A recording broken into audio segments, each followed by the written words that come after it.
In 1623 we sailed across the mighty sea. O Dover, till we raise our glass, through every age the years do pass.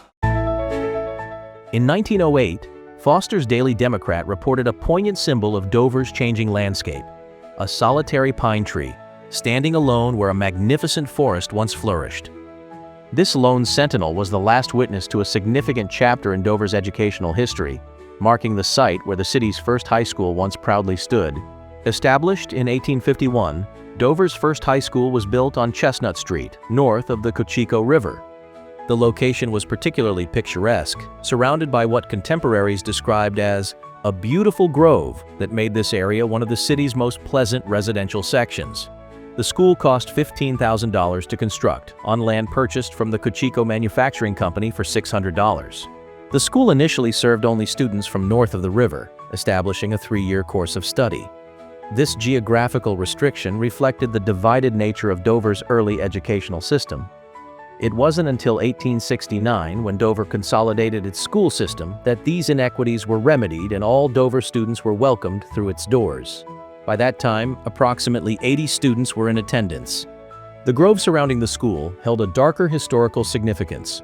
It was the site of the infamous Sham Battle of 1676, where Major Richard Waldron deceptively invited hundreds of Native Americans to participate in a mock battle, only to capture them once they had discharged their weapons.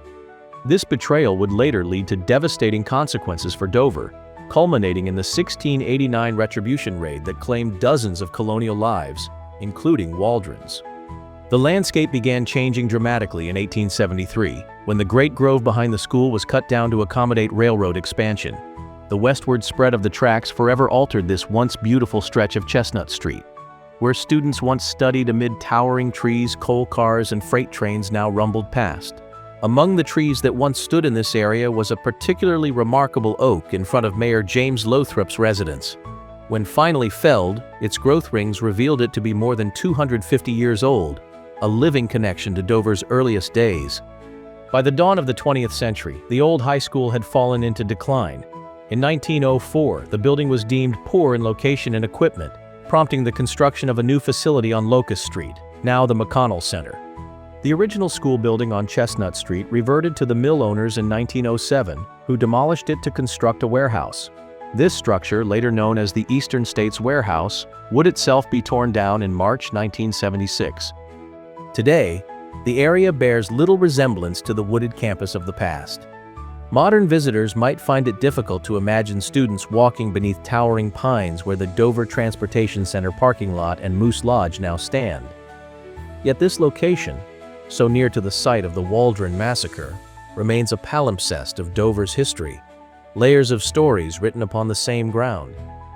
The lone pine that stood in 1908 as the last reminder of the school forest has long since disappeared. However, a small piece of this natural heritage endures along the Dover Community Trail, where a wooded section winds through part of what was once the Great Forest, allowing modern residents to walk in the footsteps of those first Dover High School students who studied amid the pines more than 170 years ago.